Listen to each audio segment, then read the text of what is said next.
water dispenser vending machine at car wash vending machine or water station vending machine. Paano nga ba ito gawin? So lahat po ng sinabi ko ay angkop dito sa ating ginawa. Okay, napakadaling gayahin, napakadaling gawin. So bali panoorin mo lang lahat ng details para malaman niyo po. So bali syempre subukan po natin yan, no? So bali meron tayong 5 pesos, meron tayong example ng tubig, ito yung ating OS na input, ito yung ating output. Okay? So, bali lahat na nag-score rito ay nasa 400 pesos lang. Okay? Paano ko nga ba ito ginawa? So, bali, sasabihin ko muna lahat ng gamit na binili. So, bali, ito, 12 volts pump. Ito po yung nagkakalaga ng 95 pesos. Ito naman yung circuit board na to ay kompleto na po siya, no? Meron na siyang coin slot, meron na siyang board. Bali, ito po ay nagkakalaga ng 300 mahigit, no? 320, 350 ganon. Okay, ito naman yung ating relay. Nabili ko po ito ng sa halaga na 150 pesos. No, relay po yan ng pang AC. Ayan, so may power pala yan, no? Nakalimutan ko, munti ko nang mahawakan. Ayan. So bali meron tayong transformer na bilog sa online ng 120 pesos. 12 volts po ito. Okay, so bali meron tayo dito na outlet na tugang. Okay, tugang outlet po yan na diretso po sa bahay natin. Ito po, no, naka-plug po siya. May power na po yan, no. So, yan, unplug ko muna. Ayan, nawala po siya, no. So, bali, ito po ay nakakonekta sa ating transformer para maglabas po ng supply na 12 volts. At 12 volts po kasi yan, no. Kaya sa mga solar ay pwede po. Yung mga Wi-Fi bendo, pwede po ito, no. 12 volts to. Rekta mo lang sa battery. Ito yung ating red, positive, negative ay black. Ayan siya, no? Tapos, ito naman po ay dumaan dito. Okay, so bubuksan ko to, no? Para maipakita yung ating diagram. Meron po kasing dalawang wire yan. Ito, yung positive, negative. Nag-bypass ako sa ilalim, no? Kasi nga po, mahina ito. Mahina yung mga 12 volts output, hindi kaya na relay. Ayan, hinubo na po tayo. Okay, so bali ito yung gagawin mo, no? Napakadali. Kailangan mo lang i-bypass. Eto. Kung makikita po dito, okay, kailangan nyo pong screenshot to, no? Ayan. So, bali, ito po yung board natin. Ito po yung IC. So, kailangan mo lang gano'n. Ayan, para kuwang-kuwa. Yon. Tapos, screenshot mo na. Okay, kung ano yung ginawa natin. So, bali, ito yung positive. No, nag-inang po ako dito ng positive. Ayan, no? So, ito po ay magkasama lahat yan. Walang problema kahit dyan ka mag-inang. Oh, dito, walang problema. Kasi nga, isa lang yan magkasama. So, positive po dito, no? Ayan, pwede mo siyang i-screenshot para hindi ka malito. Ito yung ating negative. Yung negative naman po, ito naman sa kabila. Ayan, magkasama lang, no? So, walang problema kahit dyan ka mag-inang ng negative. Kasi kasama po yan. Okay, so positive, negative. Yun lang po yung ginawa ko. Okay, wala nang iba. Tapos, ito po lumabas, no? Nagpunta yan sa ating relay na AC. Okay? So, yung pong relay natin, DC tsaka AC. Pang heavy duty po ito, no? Na ginawa natin. Kaya nga sinabi ko, pwedeng pang car wash.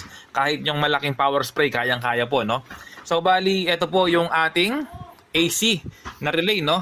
Kung makikita po dito, meron siyang symbol na AC. Okay? Sabi 24 to 380 volts. Ang lakas po niya, no? Okay, tapos naman ito, yung ating positive at negative galing sa ating board ay nagpunta sa ating positive na relay. Ayan, no? Positive, oh. Tapos negative. Okay, para gumana po yung ating relay. Yung relay naman natin ay naka-series connection yung ating outlet. Ito po siya. Okay, ito yung ating plug. Nagpunta po sa bahay natin yan, no? Power source. Yung isang wire nagpunta po dito, tapos yung kabila naman nagpunta doon.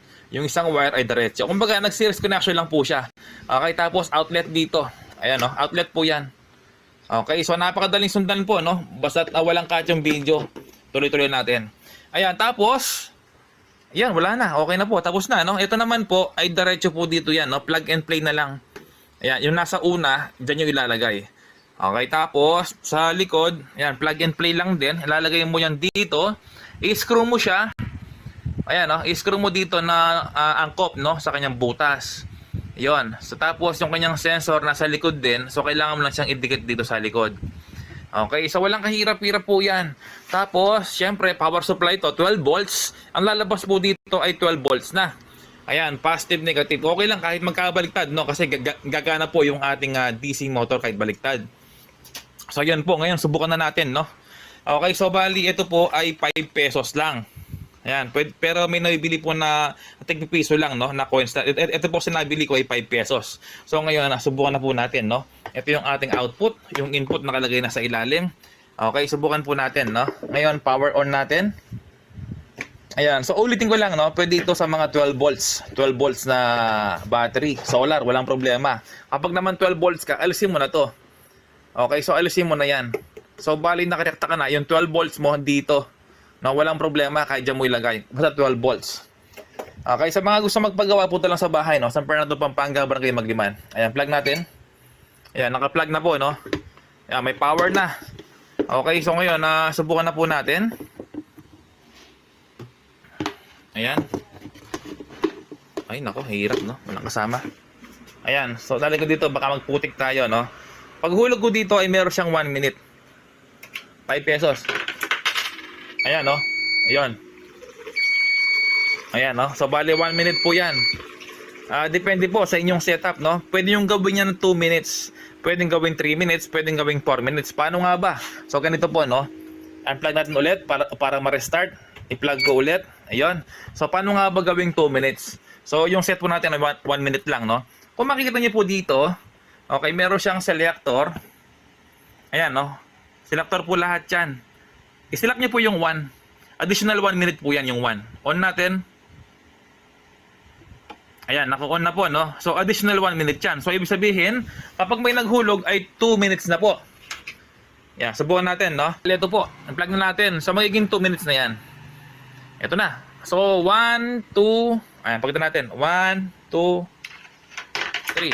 Ayan, no? So, 2 minutes na po siya. Ayan, depende po sa inyong setup, no? Ngayon, kung gusto nyo maging 3 minutes, ayun, so, i-on nyo lang ulit yung number 2 para maging 2 minutes at kasama po yung isa na 1 minute. So, 3 minutes.